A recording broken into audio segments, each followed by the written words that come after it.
what I really struggled with for a while was, yeah, I had all these great opportunities coming. Yeah, I could like really dive into my business and like it was great to get all these new clients coming in and whatnot. But it was really hard to balance, I'm working at my day job and then Monday through Friday I'm getting off and I'm going and I'm editing a video for my business. Yeah. And then on the weekends I might actually be going out and filming something. So very quickly it kind of turned into, oh hey guys, I can't hang out after work today. I've got to go edit a video. Oh hey, you know what? I actually can't go camping with you any weekend in July because I have a wedding every single weekend in July. So that turned to burnout pretty quickly. And I think kind of my takeaway from that was just, being more selective and being way more realistic about the amount of work that I want to take. But then also, one rule that I always had for myself was like, I'll keep doing it as long as I'm having fun. Good So rule. It's a good rule. the minute that I felt that, obviously I got into this because it was a creative outlet for me and like it's evolved into something so much better. But at the Mhm. same time, it's like, if I'm looking at there's a time period, I didn't touch my cameras for like 2 months. And, Well, I would look at them and just think about, man, I got so much stuff to edit. So I stopped shooting new things, I stopped taking new clients for a very long time as well. yeah. And then after that, I was like, cool, I really got to step back, kind of reevaluate and like make sure that I've still got a balance. Like this year, I'm taking a lot less work and doing a lot more things that like I want to get more invested in. Like there's some new topics that I want to start covering. There's new things that I just want to start filming. And so kind of focusing on those. And I'm still available, still like doing elopements and whatnot.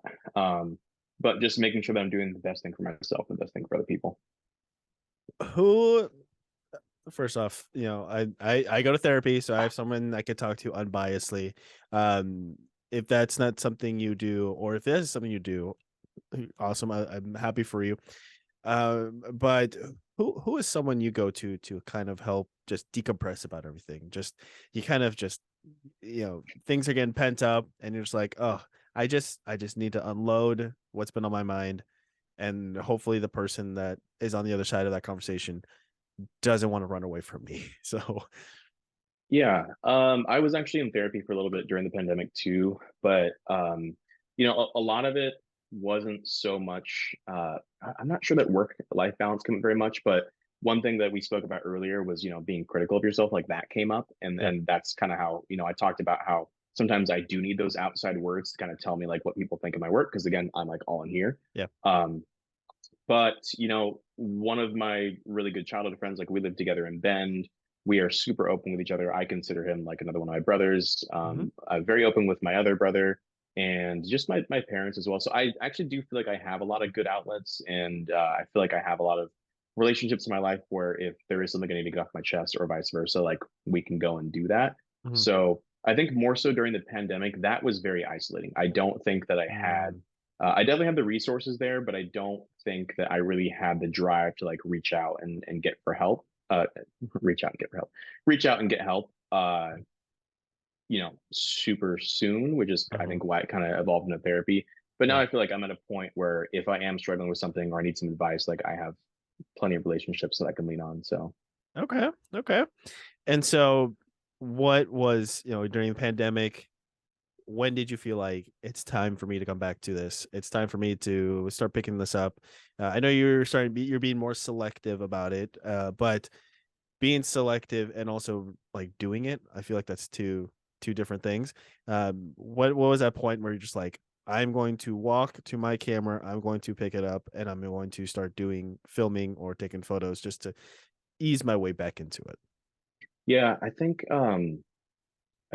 last year and the year before that, I'm not even sure if I posted very much on Instagram, for example. Like I think I might have Yeah. posted like 6 times. I'm gonna take a peek because there's definitely a video that I worked on a while ago Uh-huh. that was kind of just like I was purely doing it because I wanted to do it. Sure. Yeah, yeah. No, that's totally fine. And then as your side question, as you're looking through that, um one of the new things I've seen, because I did, I followed you on Instagram as soon as we met, and some things I did start see trickulating onto your feed is you're doing some videos with trucks, right? Is it like was it Ford? I want to say Ford. It was a Toyota. Toyota. Like, Yeah, look at that. yeah. Stay with the brand. I love it. Uh, as you're looking for that video, what was it? what was that conversation like with the dealer or just like with the company and be like, hey, I'm a freelancer. I want to take some photos or videos of this truck. Because if I am someone like a representative and I like you come up to me, I'm just be like, okay, I don't know if I can trust you with this truck because you haven't purchased it yet. Or if you get dirty, you might have to buy it. So walk me through how that at least got started. Yeah. Uh, just stepping back a little bit, I saw that I posted the last kind of fun video that I did on Oh, March 6th. So I think I was yep, filming maybe in like February or so, and that's when I had remember I had like a little 2 week trip actually up here to Washington where I'm at. So I filmed it up on the coast. But yeah, I think I had a little, I think I had a 6 month kind of not really shooting period. yep, So March is kind of when I started, picking back up and doing more of the passion projects. yeah, And then in terms of vehicles, that truck is actually owned by one of my friends down in Bend. I'm just gonna call him my friend now because we sure. went out and got dinner after the shoot and hung out. He's a cool dude. But yeah, I was leaving the gym and his truck was parked in the parking lot. Mhm. And so I thought it was really cool. I wrote a little note, left my business card in the windshield, and said, "Hey, if you want to go shoot together," so that it was on me because it's my idea. I'm reaching out to him. So then we kind of strategized the shoot. He's really good at driving off road. So yeah, this wasn't even like a Hmm, dealer owned truck or anything. okay. I just happened to see the truck out on the street. I left a note on the windshield. Um, and I've just been doing more of that. Honestly, is like I see something cool. Maybe someone wants to create something with me. I'm kind of leaning that way. I would love to step into that area for more client work, and that's actually where I'm going. And I've gotten an inquiry actually for a fabrication shop that saw Hey, the video, and they're like, "Hey, we want some promo video from you." nice. Um, so, and kind of my mindset there is I filmed a couple of street cars as well, had an amazing time with those.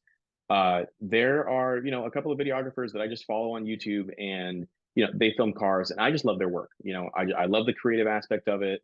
Like I wouldn't consider myself too much of a car guy because I'm not too well versed in that space, Sure. but I love the cinematography and like that's actually what kind of drew me to do it myself. Is like I've never done this before. I'm watching some people that are inspiring me. I kind of want to do my own take on it. And again, that kind of goes back to me doing something completely brand new to me. It's like, I could film elopements, I could film nature stuff all day. Cars, who knows?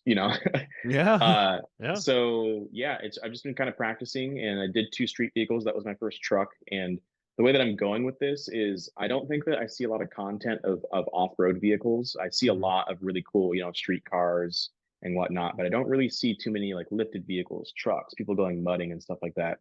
So that's kind of where I want to step in is like, I'm already out there doing the outdoor stuff. I think the builds are super cool and it's a way for me to keep exploring something brand new. So